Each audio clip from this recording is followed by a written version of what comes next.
Malcolm X is not really a movie about a man who discovered the truth.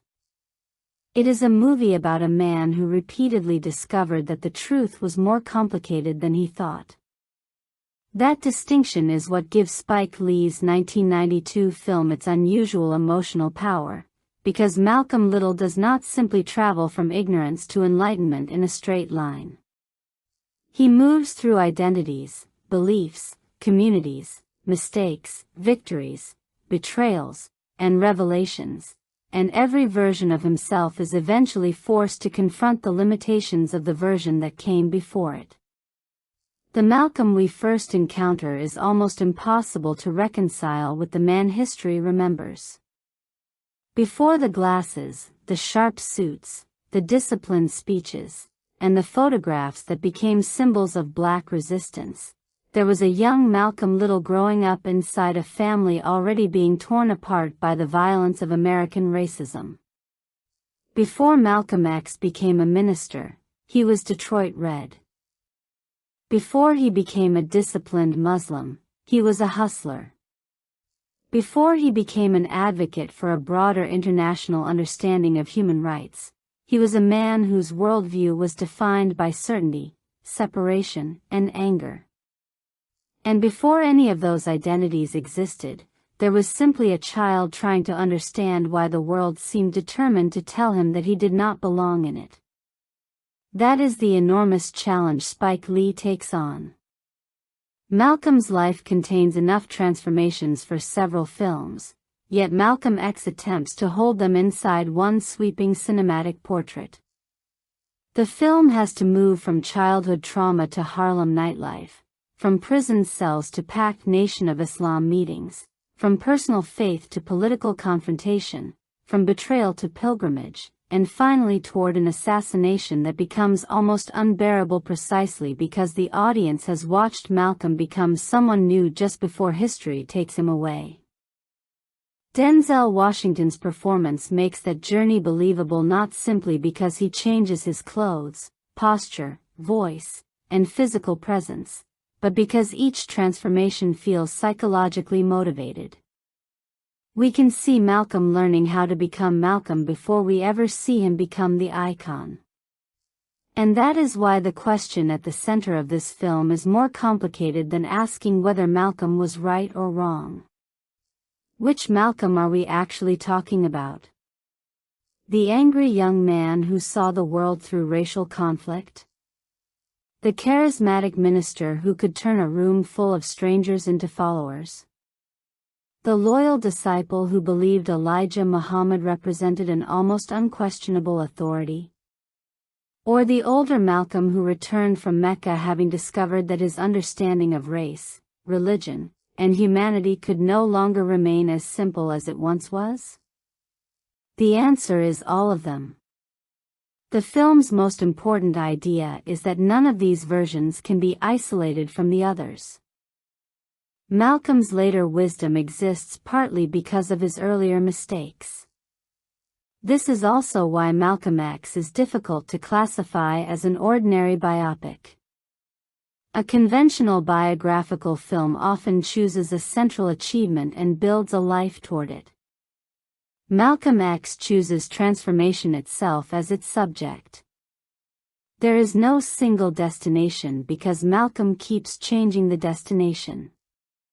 The movie therefore asks us to watch a human being construct and reconstruct his identity in real time. Malcolm Little, Malcolm X, and El-Hajj Malik El-Shabazz are not simply three names. They represent three different relationships with history, power, faith, and selfhood. The first is a name inherited from a society shaped by slavery and racial hierarchy. The second is an act of rejection, a declaration that the history attached to the family name has been stolen or erased. The third represents another transformation, one in which Malcolm begins to understand Islam and humanity through an international experience that challenges some of his previous assumptions. Around those identities, the film builds an entire network of relationships. There is his family, whose destruction creates the earliest wound. There is white America, represented not by one individual but by institutions and attitudes that repeatedly communicate limits to Malcolm's ambitions. There is the criminal underworld, which gives him a temporary sense of control.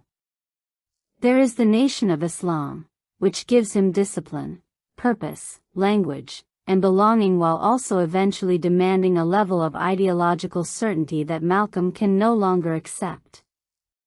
There is Elijah Muhammad, simultaneously mentor, father figure, spiritual authority, and eventually a source of devastating betrayal. And there is Betty Shabazz, whose presence reveals the Malcolm who exists beyond the podium, a husband, a father, and a man whose private responsibilities complicate the public mythology surrounding him. The film is particularly interested in Malcolm's mistakes. It does not rush past the years in which he believed things that he would later question. That matters because the easiest way to turn a historical figure into a symbol is to remove the process of becoming. A perfect Malcolm would be less interesting and, in many ways, less truthful to the central idea of his life. What makes him compelling is the willingness to change even when changing means admitting that yesterday's certainty was incomplete. That is also where modern audiences may find something unexpectedly personal in his story. Many people today know Malcolm X before they know Malcolm Little. They know the photographs, the dark suit, the glasses, the intense eyes, the expression that seems permanently prepared for confrontation. They know isolated quotations reproduced on social media, in classrooms, in documentaries, on posters, and in political discussions. But an isolated quotation can make a person look finished. Malcolm's life was anything but finished. To watch Spike Lee's film is therefore to move backward from the icon toward the human being. The famous photograph becomes less important than the person who had to become capable of creating it. The speech becomes less important than the years of reading, anger, discipline, disappointment, and spiritual searching that gave the voice its authority. Even the contradictions become meaningful. A person who changes his mind repeatedly forces us to confront something uncomfortable about our own identities. If we are willing to learn, then perhaps we should not expect ourselves to remain exactly the same. That idea helps explain why the film's extraordinary length becomes part of its meaning rather than merely a practical inconvenience.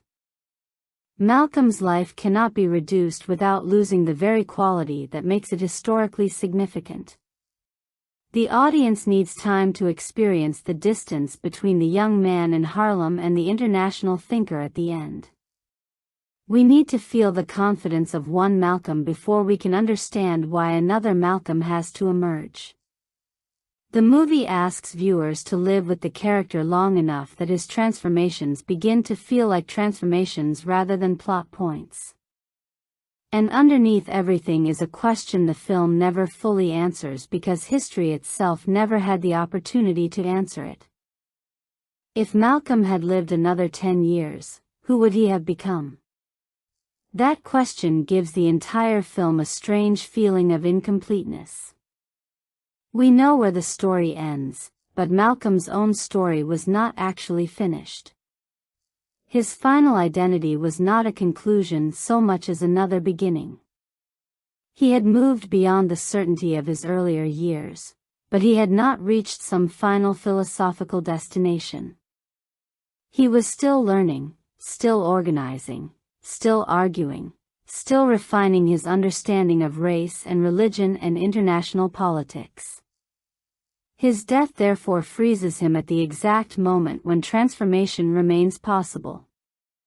That is why Spike Lee's Malcolm X is ultimately less interested in giving us a statue than in showing us the person who is still becoming. The story begins long before Malcolm X becomes Malcolm X. It begins with Malcolm Little, inside a family whose existence is already shaped by forces larger than any one individual. His father, Earl Little, was associated with Marcus Garvey's ideas and believed strongly in black self-determination, a worldview that placed the family in opposition to the racial order surrounding them. For Malcolm, political consciousness therefore did not begin with a textbook or a speech. It began inside his home, through the attitudes and dangers that surrounded his parents. The film's early images establish a world in which black identity is never merely personal. It is political because society keeps making it political. Earl's activism places him in danger, and his eventual death becomes one of the foundational wounds of Malcolm's life. The circumstances surrounding Earl's death remain historically contested, but within the film's emotional structure, what matters most is what the loss does to the family. Malcolm does not simply lose a father. He loses stability, protection, and one of the most visible connections between his family and a larger idea of black dignity. The aftermath is devastating. Louise Little, already carrying the burden of raising a family under hostile conditions, eventually becomes unable to keep the family together and is institutionalized. The children are separated. Malcolm is placed within systems of authority that are supposed to provide care but instead repeatedly remind him that the society around him does not imagine a large future for him. One of the most painful moments comes when Malcolm speaks with a teacher about becoming a lawyer. The teacher does not treat the ambition as something worth encouraging. Instead, Malcolm is directed toward a more limited expectation. On the surface, the exchange is small. There is no explosion, no physical violence, no dramatic confrontation. But psychologically, it becomes enormous because Malcolm hears something deeper than career advice. He hears a society telling him what kind of person it believes he is allowed to become. The young Malcolm responds by absorbing the lesson in the worst possible way. If conventional society has no place for his ambitions, perhaps he will create his own rules. That is where the later street persona begins to make psychological sense. The transition into urban nightlife, style, hustling, and crime is not presented as the sudden birth of an evil man. It is the development of an identity that gives Malcolm something formal institutions have denied him: power. Harlem becomes a laboratory for that identity. Malcolm discovers that appearance can become armor.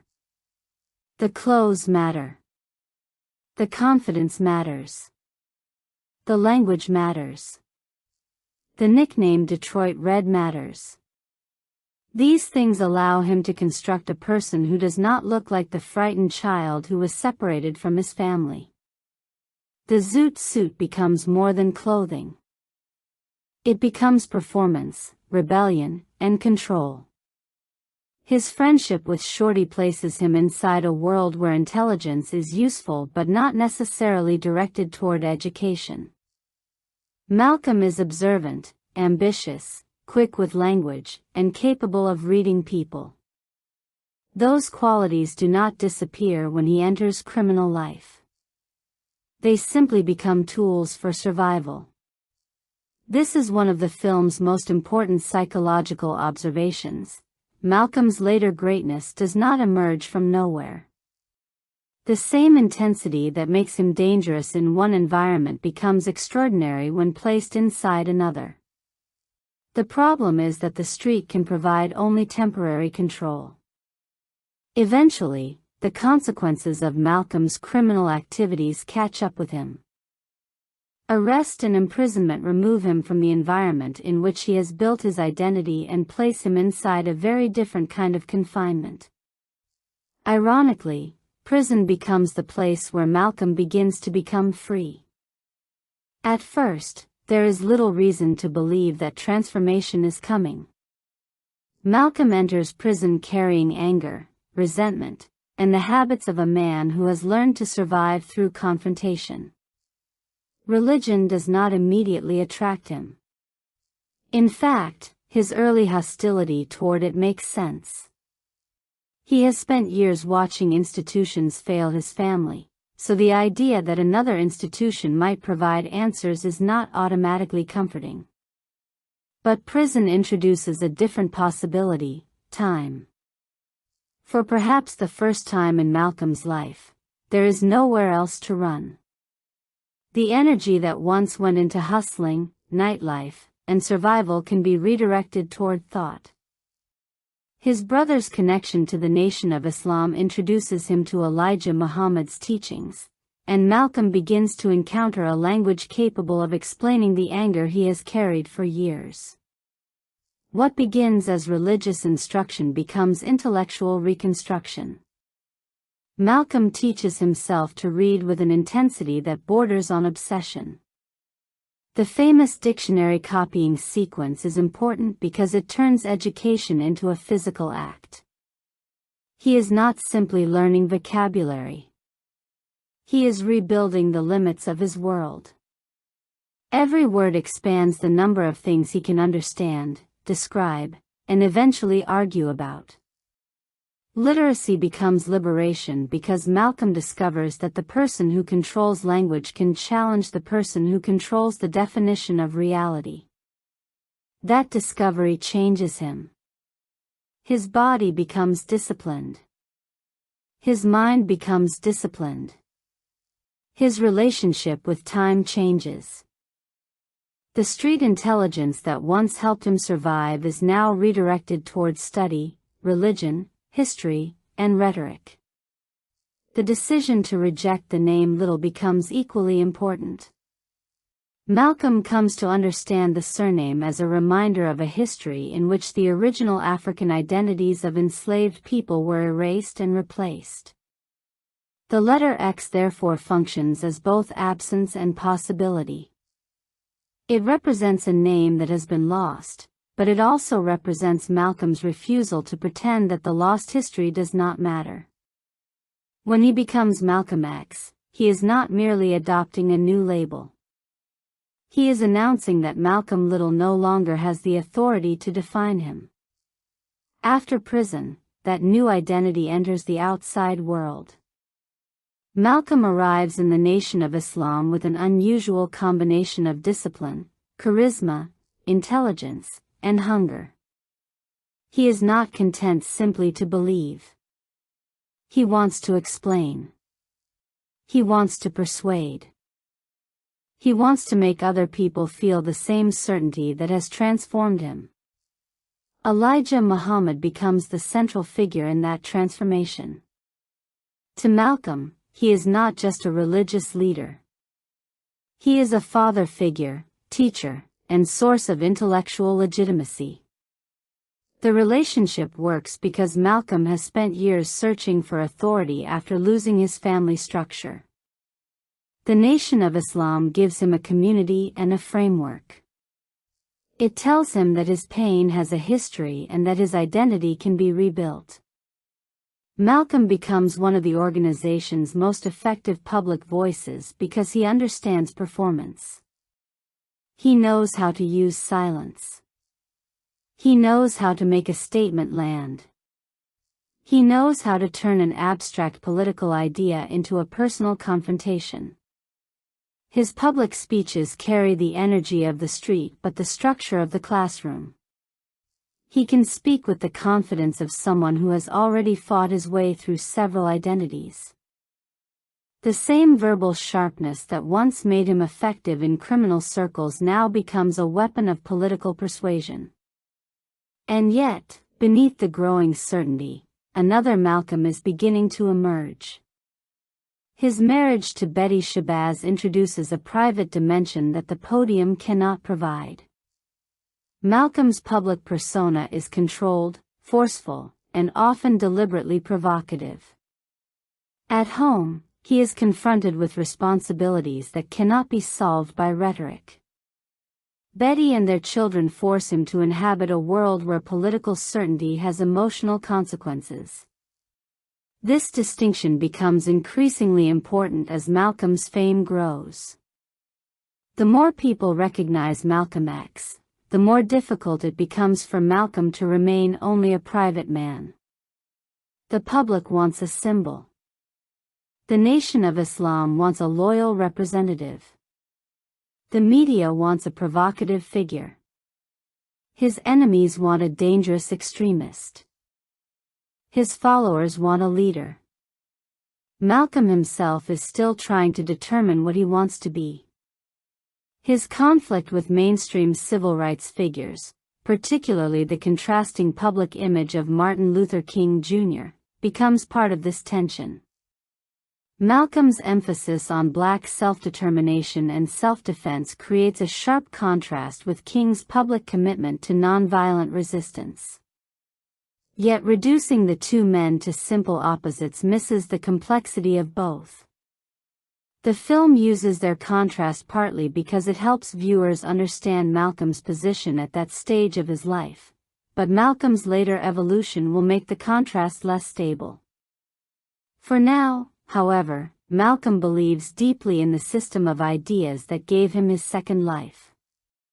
That belief is exactly what makes the eventual betrayal so devastating. As Malcolm's national visibility grows, his relationship with Elijah Muhammad begins to change.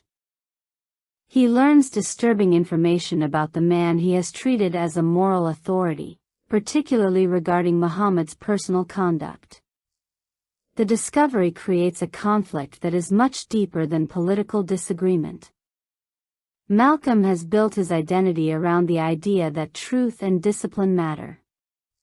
If the person who taught him those principles is violating them, then Malcolm is forced to choose between loyalty and conscience. The assassination of President John F. Kennedy intensifies the conflict. Malcolm's controversial response is followed by punishment and silencing from the Nation of Islam. Suddenly, the organization that once gave Malcolm a voice is telling him not to use it. This is the beginning of a psychological separation that becomes impossible to reverse. The suspension is not simply a professional setback. It is the collapse of a belief system. Malcolm has spent years replacing uncertainty with certainty, and now the institution that provided that certainty is revealing itself to be human, political, and fallible. For someone like Malcolm, that realization is almost unbearable. But it also creates the possibility of another transformation. His pilgrimage to Mecca becomes the most important philosophical turning point in the film because Malcolm encounters Muslims whose racial backgrounds challenge the assumptions he has carried for years. The experience does not erase his commitment to black dignity or liberation. Instead, it forces him to separate those goals from some of the racial assumptions through which he had previously understood them. This distinction is crucial. Malcolm does not return from Mecca as someone who has abandoned the struggle against racism. He returns with a broader understanding of what that struggle can mean. Islam, as he experiences it internationally, becomes evidence that people of different racial backgrounds can participate in a shared spiritual identity. The world he encounters is larger than the categories he once believed could explain everything. The transformation is therefore intellectual before it is political.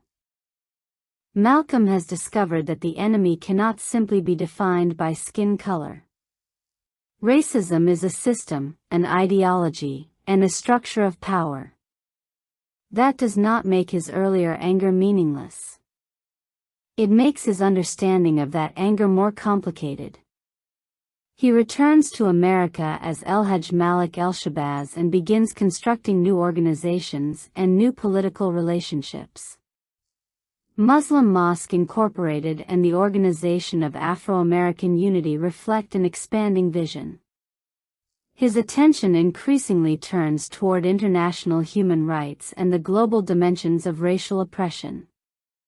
The old Malcolm has psychologically died, but the new Malcolm has barely begun.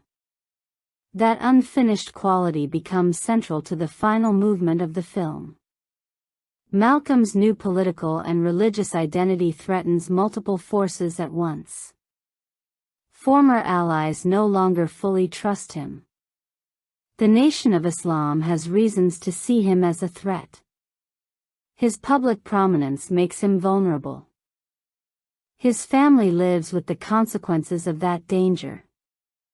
The bombing and fire attack against his home is particularly revealing because it destroys the illusion that public confrontation can remain separate from private life. Malcolm's political enemies are no longer abstract. The danger has entered the space where his wife and children sleep. And still he continues. The Audubon Ballroom becomes the destination of a life moving toward an unavoidable collision. The assassination is devastating partly because Spike Lee has spent so much time allowing the audience to understand how far Malcolm has traveled. We are not watching the death of the man from the opening scenes. We are watching the death of someone who has become almost unrecognizable from that person. The film's use of historical imagery afterward changes the emotional language. Fiction begins giving way to memory.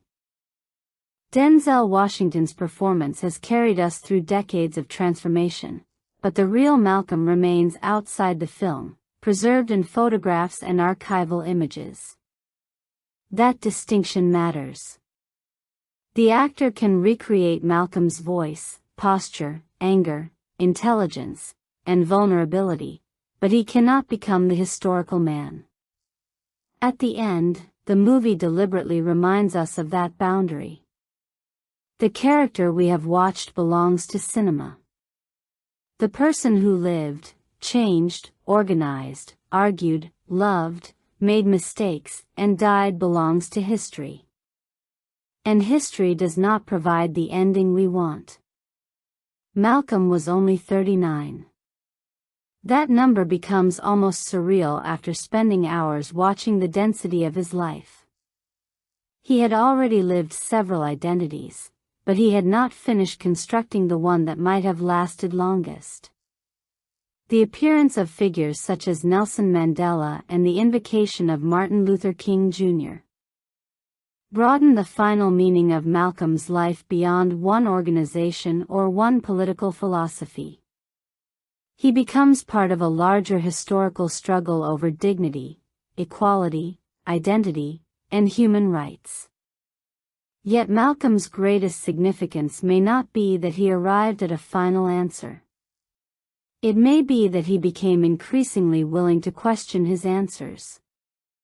That is the difference between Malcolm as an icon and Malcolm as a character. As a character, he is defined by transformation. His surface goals are dignity, power, identity, and justice, but beneath all of them is a deeper psychological need, belonging. Malcolm spends much of his life searching for a place where his existence makes sense. As a child, he loses the family structure that should have given him that foundation. In the streets, he builds a substitute identity. In prison, he finds intellectual direction. In the Nation of Islam, he finds spiritual belonging. After Mecca, he discovers that belonging does not necessarily require surrendering the ability to question. That may be the most important psychological progression in the entire film. Young Malcolm needs certainty because uncertainty feels like weakness. If the world has repeatedly been chaotic, then an absolute worldview provides emotional stability. It tells him who is good, who is bad, what history means, and what his role should be. Certainty becomes a form of psychological protection. But certainty also becomes a limitation. Malcolm's greatest strength is his intensity. His greatest weakness is the same intensity applied to ideas before they have been fully tested. He embraces each new worldview with enormous energy. That is why his transformations are so dramatic. He does not casually change. He commits himself completely. The street Malcolm is intense. The prison Malcolm is intense. Malcolm X is intense. El-Hajj Malik El-Shabazz is intense. What changes is not the existence of that intensity but the direction in which it is aimed. That makes his intellectual growth unusually compelling. He does not become less passionate as he matures. He becomes more capable of holding complexity. Betty Shabazz is crucial to this dimension because she helps reveal the person underneath the public voice. Her presence provides emotional grounding in a life increasingly dominated by speeches, organizations, travel, threats, and ideological conflict. Malcolm's relationship with Betty also reminds the audience that historical figures do not experience history as abstractions. They experience it at home. His daughters are another reminder of that humanity. Public Malcolm can speak to thousands. Private Malcolm has to speak to his children. The difference between those two spaces creates emotional tension because the man capable of challenging institutions still has ordinary responsibilities. That is one reason the film works best when it refuses to treat Malcolm's transformation as a simple moral conversion. He does not wake up one morning and become enlightened. He develops. He studies. He believes. He doubts. He loses. He rebuilds. The antagonists around him reflect this process. There is no single villain in Malcolm X because the forces opposing Malcolm are too numerous to fit inside one character. Racist institutions form one layer. White supremacist violence forms another. Educational discrimination creates another. The criminal world becomes another kind of prison. The Nation of Islam becomes a more complicated antagonist because it is simultaneously a source of liberation and control. Elijah Muhammad is especially important because his role is psychologically intimate. He represents the authority Malcolm once needed. To question Elijah therefore means questioning a piece of the self Malcolm constructed under his influence. Their relationship resembles a father and son relationship that begins with admiration and eventually becomes a painful confrontation over independence. Malcolm does not merely discover that his mentor has flaws. He discovers that no human institution can permanently replace his own conscience. That realization is connected to the film's larger theme of control. Malcolm initially fights oppression by seeking a new structure that will tell him who he is. Later, he begins to understand that liberation requires the ability to think independently. The paradox is powerful. Malcolm's first transformation requires discipline and belonging, while his later transformation requires intellectual independence. The film therefore presents racism, criminal culture, institutional religion, and ideological absolutism as different forms of confinement. Prison is the most obvious literal confinement, but Malcolm experiences other prisons after leaving the cell. A rigid identity can be a prison. A borrowed worldview can be a prison. The need to always be certain can be a prison. Education becomes the tool that allows him to recognize those prisons. The books Malcolm encounters in prison do more than provide information. They give him historical perspective. The man who once believed his personal pain was an isolated experience begins to understand it as part of a much larger story.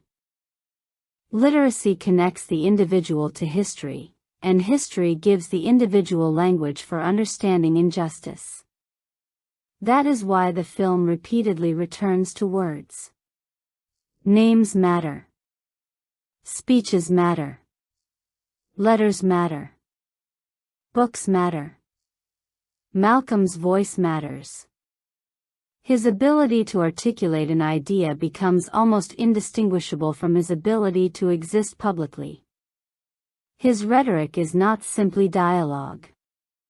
It is characterization. We understand Malcolm through the way he constructs arguments, challenges opponents, responds to questions, and changes the vocabulary of his own identity. Elijah Muhammad therefore becomes more than an antagonist. He represents the danger of allowing someone else's certainty to become your own. This does not mean the film reduces him to a cartoon villain. That would weaken Malcolm's story. Elijah's importance comes precisely from the fact that he gives Malcolm something real before eventually becoming someone Malcolm must question. Institutions can provide genuine support and still contain contradictions. Teachers can change lives and still be flawed. Movements can liberate people and still impose limitations. Malcolm's maturity comes from learning to hold those truths simultaneously. The supporting characters reinforce that idea. Louise Little represents the broken family Malcolm carries inside himself. Earl Little represents both political inspiration and the unresolved trauma of loss. Shorty connects Malcolm to the world he eventually leaves behind, reminding us that identities do not disappear simply because a person chooses a new name. The siblings connect Malcolm to a family history larger than his individual mythology. Even the lighter Harlem sequences serve a structural purpose. Humor, music, style, nightlife, and friendship allow the audience to experience Malcolm as a young man rather than a historical monument. Without those moments, his later transformation could feel predetermined. By showing the personality beneath the ideology, the film gives the audience something to lose when Malcolm changes. Betty, meanwhile, becomes one of the clearest emotional anchors. Her patience and strength reveal that Malcolm's life cannot be understood solely through public confrontation. She sees the man behind the speeches. Her presence gives the film an emotional counterweight to Malcolm's increasingly enormous public identity. The visual language of the film reinforces all of these psychological shifts. Costume is one of the simplest but most effective tools. Malcolm's clothing changes as his identity changes. The flamboyance of the street years communicates performance and rebellion. The later suits communicate discipline, authority, and control. The glasses become associated with the intellectual Malcolm, creating an instantly recognizable image that would eventually become inseparable from the historical icon. But these visual changes are not merely cosmetic. Malcolm's posture changes too. His movements become more controlled. His body begins to communicate discipline rather than restless survival. The difference between the young hustler and the mature speaker is visible before either man says a word. Prison bars operate on both literal and symbolic levels. Malcolm is physically confined, but that confinement paradoxically creates the conditions for mental freedom. Outside prison, he had been moving constantly without necessarily understanding where he was going. Inside prison, movement stops and thought begins. Books become another recurring visual symbol. Written words are the physical evidence of Malcolm's intellectual rebirth. The transformation of a man who once lived through instinct into someone who can command history through language is one of the film's most powerful visual ideas. The X itself is perhaps the simplest symbol of all. It represents the missing name, the erased ancestry, the refusal to accept an identity imposed by historical violence. Yet the X is also temporary. Malcolm eventually moves beyond it. That is important because even the symbol of rejection cannot become a final identity. The pilgrimage sequences expand the visual world of the film. The earlier stages of Malcolm's life are often defined by separation, confrontation, and boundaries. Mecca introduces a visual vocabulary of connection. The world becomes larger, warmer, and more varied. Malcolm sees people of different ethnic backgrounds participating in the same religious practice, and the visual experience challenges the assumptions that had previously organized his thinking. This is where cinematography becomes philosophy. A film cannot simply tell us that Malcolm's worldview has expanded. It can show us an expanded world. The use of crowds works similarly. Crowds can represent collective power, but they can also represent the danger of losing individuality inside a movement. Malcolm is repeatedly placed before groups of people, and each crowd reflects a different stage of his relationship with ideology. Early on, the crowd validates certainty. Later, Malcolm becomes increasingly concerned with reaching people without surrendering independent judgment. The film also understands the power of empty spaces. When Malcolm is isolated, the visual environment can suddenly feel larger and quieter. Public Malcolm thrives inside crowds. Private Malcolm has to confront uncertainty alone. Archival footage intensifies this tension between character and history. The more the film approaches Malcolm's death, the more it reminds us that the story is not fictional. The dramatization can recreate a life, but the archival images reveal the irreversible fact of death. Spike Lee uses that contrast deliberately. His direction combines the scale of a Hollywood epic with the urgency of political cinema. The film does not behave like a restrained historical biography. It wants to make Malcolm enormous because Malcolm's ideas were enormous. Speeches become set pieces. Crowds become visual events. Harlem becomes a character. History becomes something that fills the screen rather than something explained from a distance. The choice to make the film expansive is itself political. A black historical figure who is often reduced to a few photographs and quotations is given hours of cinematic space. The film insists that Malcolm's life deserves duration. That duration allows contradictions to remain visible. Lee's camera often moves between intimate close-ups and enormous public spaces. The close-up emphasizes Malcolm's eyes, his concentration, and his rhetorical control. The wide shot places him within movements and crowds. The contrast reminds us that Malcolm is simultaneously an individual and a symbol. Music performs a similar function.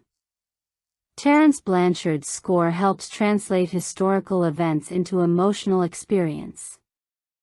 The jazz influence is particularly appropriate because jazz itself carries a long history of improvisation, discipline, freedom, tension, and Black American cultural expression. Malcolm's life has a similar structure. He is always working within forms and then testing their boundaries. The music changes with him. The early sequences have energy and movement. The street years feel restless. The Nation of Islam period develops greater discipline and structure. The later sections become increasingly solemn as Malcolm's private and political worlds begin to collide.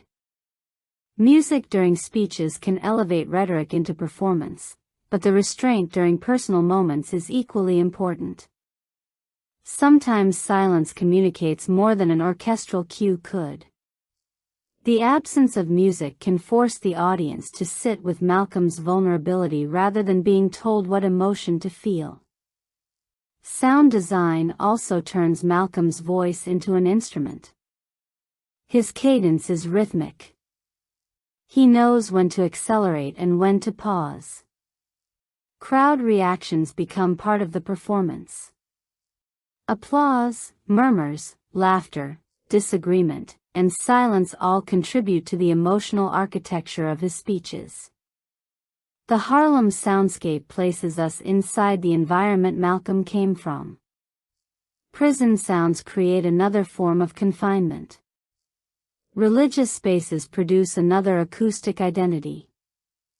Media voices, radios, newspapers, and public announcements remind us that Malcolm's rise is happening inside a rapidly changing information culture. The difference between public noise and private silence becomes especially important. Public Malcolm is loud because he has something to prove. Private Malcolm becomes quieter because he has something to consider.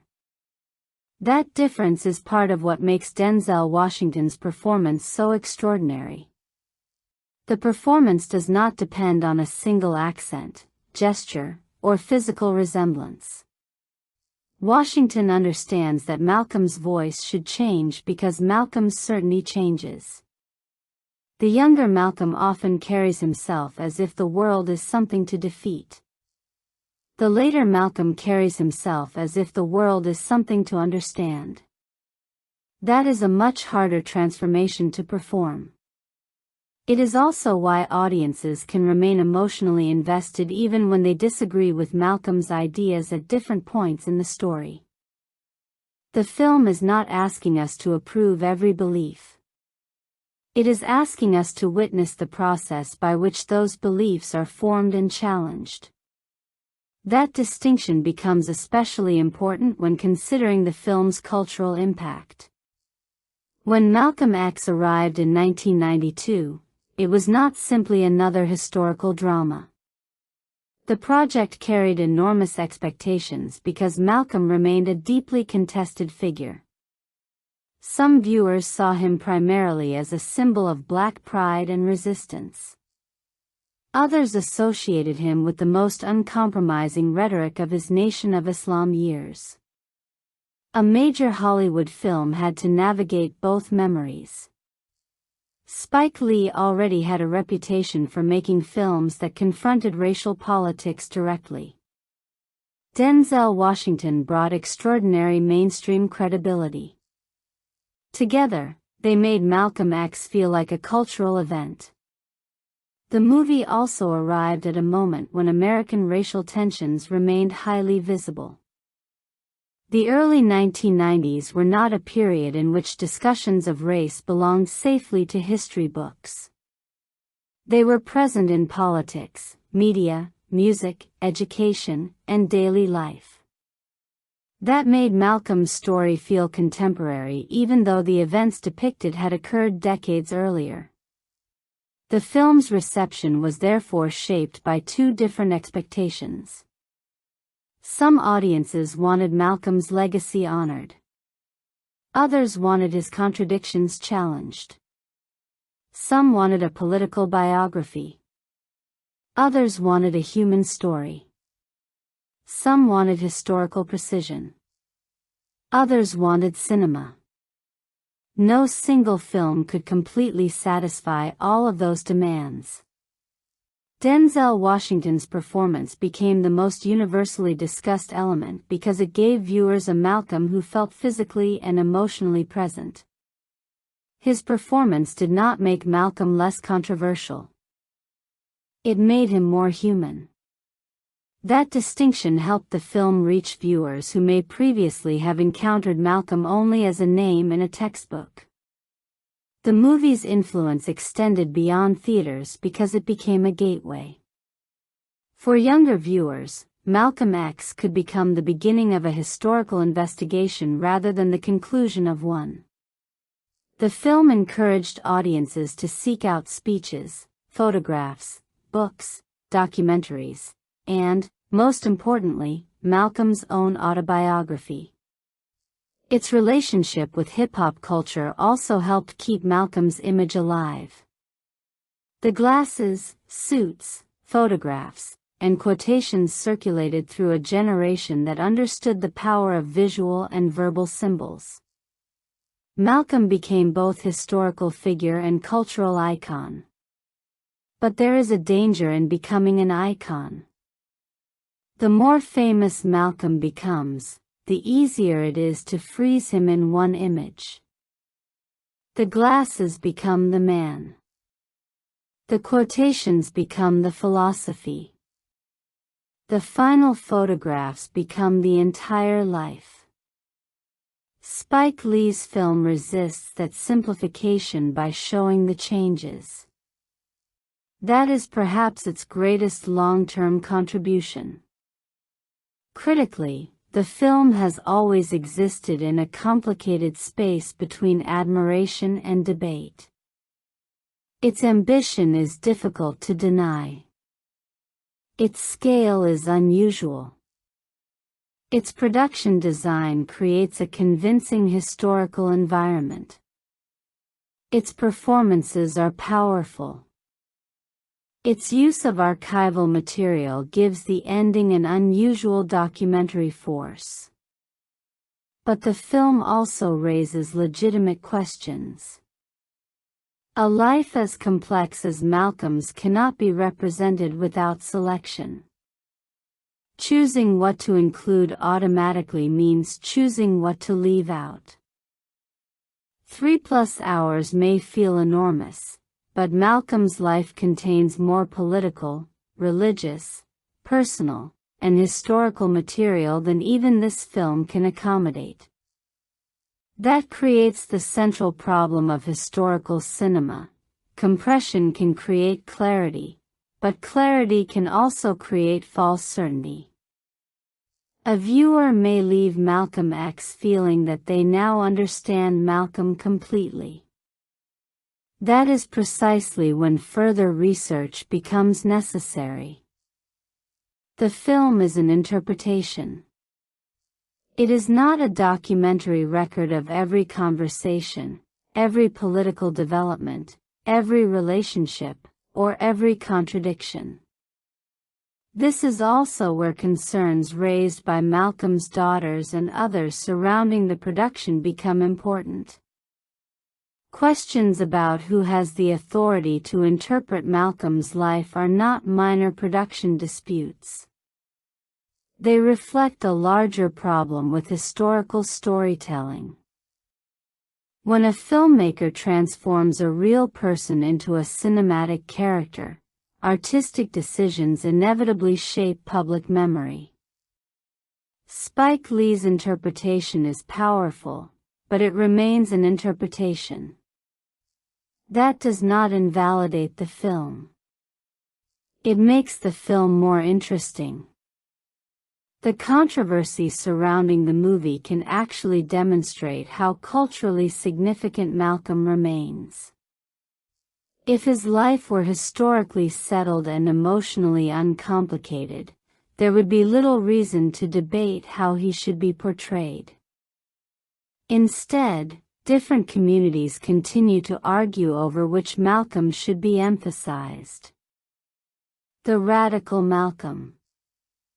The religious Malcolm.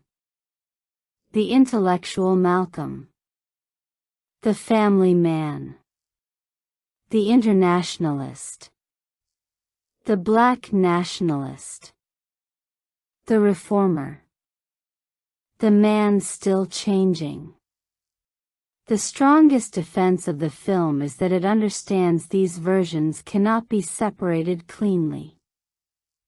The strongest criticism is that even a film this ambitious cannot fully capture the political and historical context necessary to understand every transformation. Both arguments can be true. And that tension follows the movie into its commercial history. Malcolm X was an unusually ambitious proposition for a major studio. It was long, politically serious, historically dense, and centered on a controversial black political figure. Denzel Washington's star power helped bridge the gap between prestige cinema and mainstream accessibility, while Spike Lee's established audience created a cultural base for the project. But commercial success for a film like this cannot be measured in exactly the same way as a conventional blockbuster. The movie did not have the structure of a franchise. It did not exist to create sequels, merchandise ecosystems, or a continuing fictional universe. Its value had to come from the strength of one historical story. That is precisely what makes its industrial significance interesting. Hollywood had to decide whether a major studio could invest substantial resources in a black historical epic without reducing it to a simplified inspirational story. Malcolm X demonstrated that such a film could exist at a scale normally associated with more conventional prestige projects. Its long afterlife also matters. Theatrical revenue represents only one part of a film's cultural value.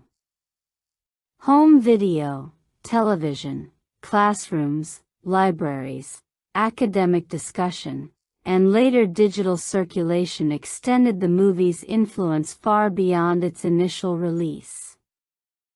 The film's industrial impact therefore belongs partly to what it made possible culturally.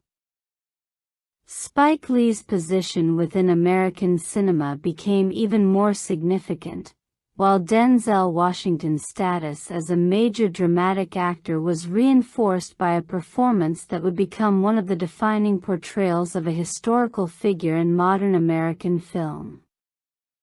The movie's legacy is therefore larger than its box office history.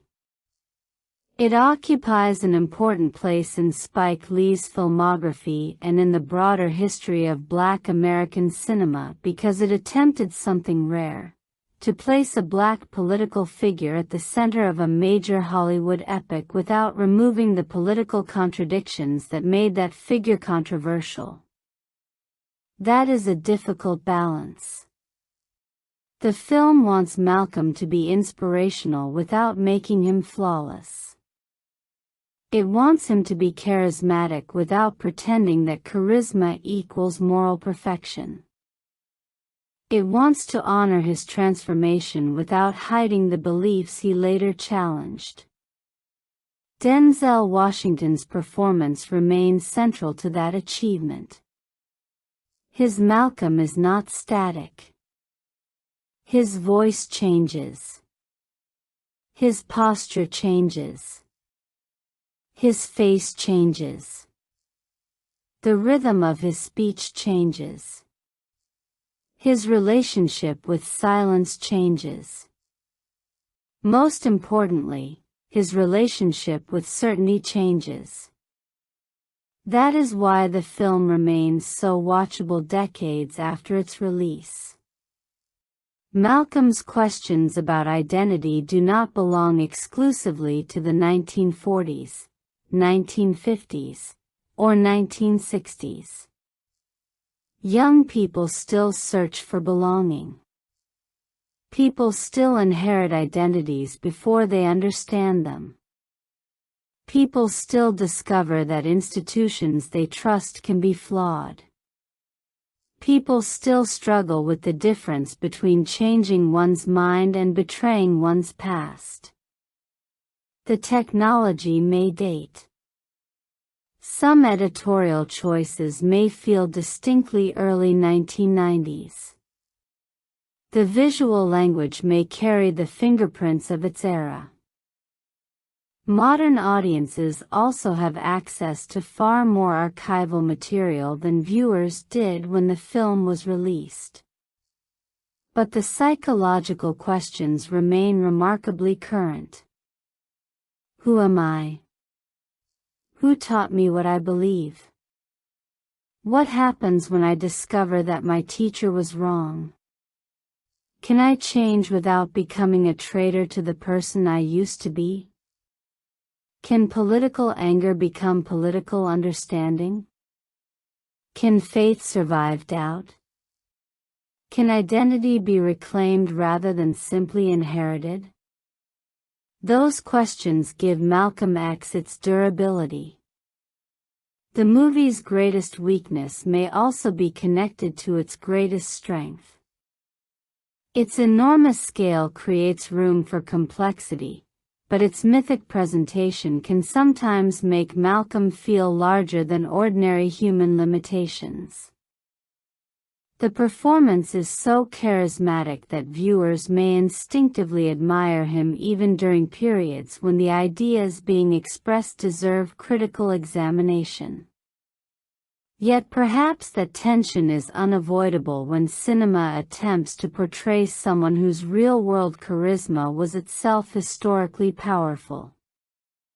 A balanced assessment therefore has to hold two truths together. Malcolm X is not a perfect historical record, and it is an extraordinary cinematic biography.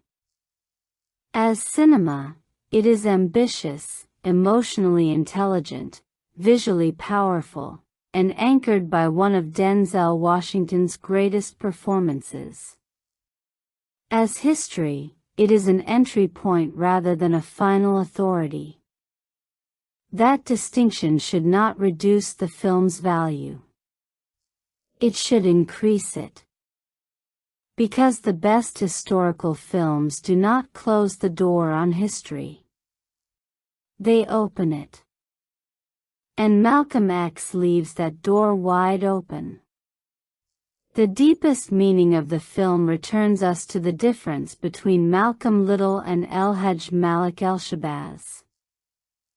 The distance between those two names is not simply the distance between a childhood and an adulthood. It is the distance between multiple understandings of self. Malcolm Little is born into a history he did not choose. Detroit Red is constructed as armor. Malcolm X is chosen as a declaration of resistance. El-Hajj Malik El-Shabazz emerges from an experience that forces Malcolm to reconsider the boundaries of his own certainty. Seen this way, the X becomes one stage in a much longer journey. The tragedy is that Malcolm's life ends before the journey can reveal its destination. That may be why his story remains so powerful.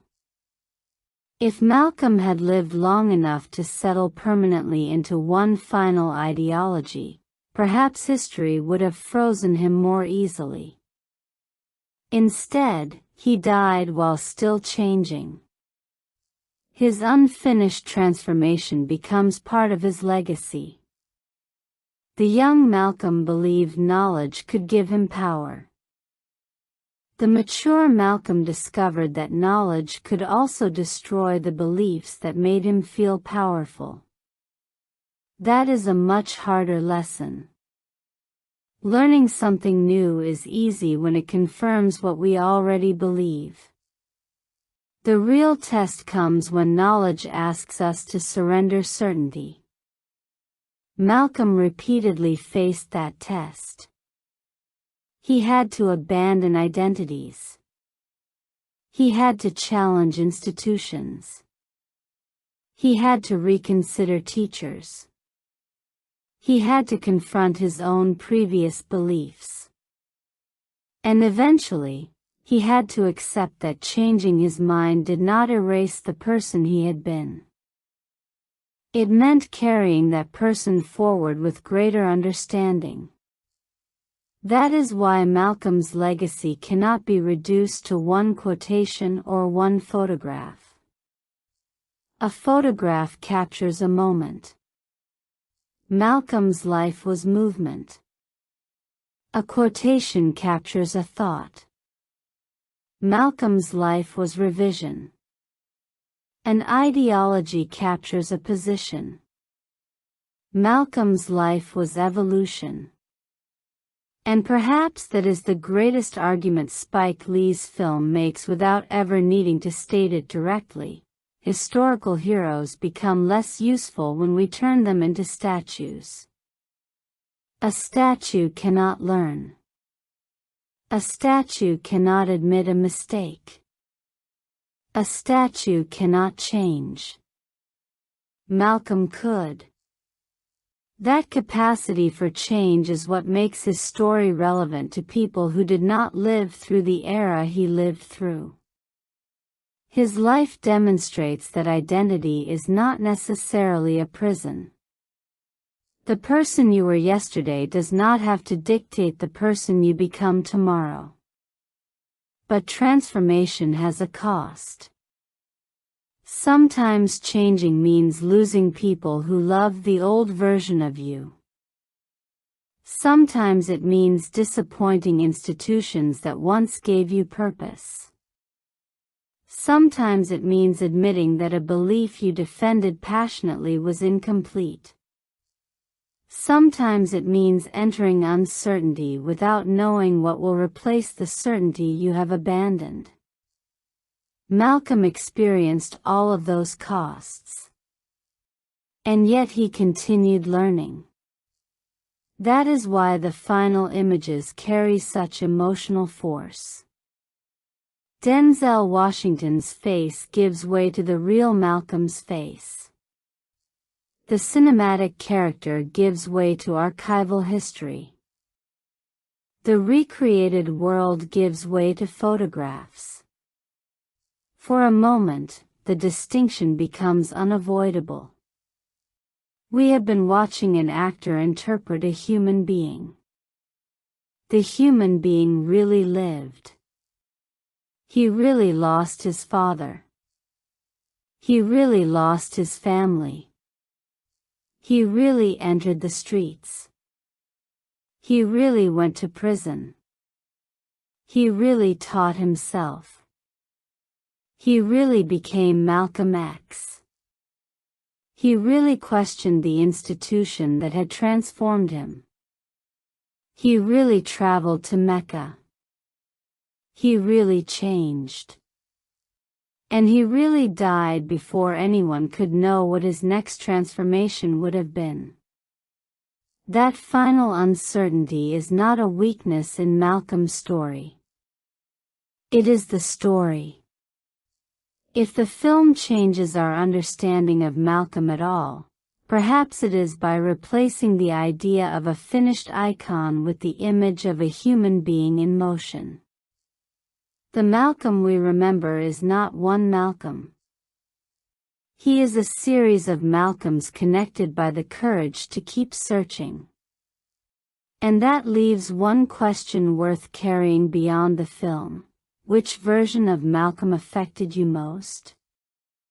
Was it Malcolm Little, the child trying to understand a world that had already wounded his family? Detroit Red, the young man who built confidence through rebellion? Malcolm X, the powerful speaker who found discipline, purpose, and belonging? Or Elhaj Malik El-Shabazz, the man who discovered that genuine growth sometimes means questioning the beliefs that once gave your life meaning? Perhaps the answer changes depending on where we are in our own lives. That may be why Malcolm X continues to matter. Because his story does not simply ask us to admire him. It asks us to examine ourselves. To question what we have inherited. To examine who taught us our beliefs. To recognize that certainty can feel comforting while still being incomplete. To understand that changing one's mind is not necessarily weakness. Sometimes it is courage. And perhaps Malcolm's greatest legacy is not that he found one final answer, but that he never stopped searching for a better one. The man who began as Malcolm Little became Malcolm X, and then became Elhaj Malik El-Shabazz. Between those names is a lifetime of pain, education, faith, anger, love, mistakes, discovery, and transformation. He was not finished.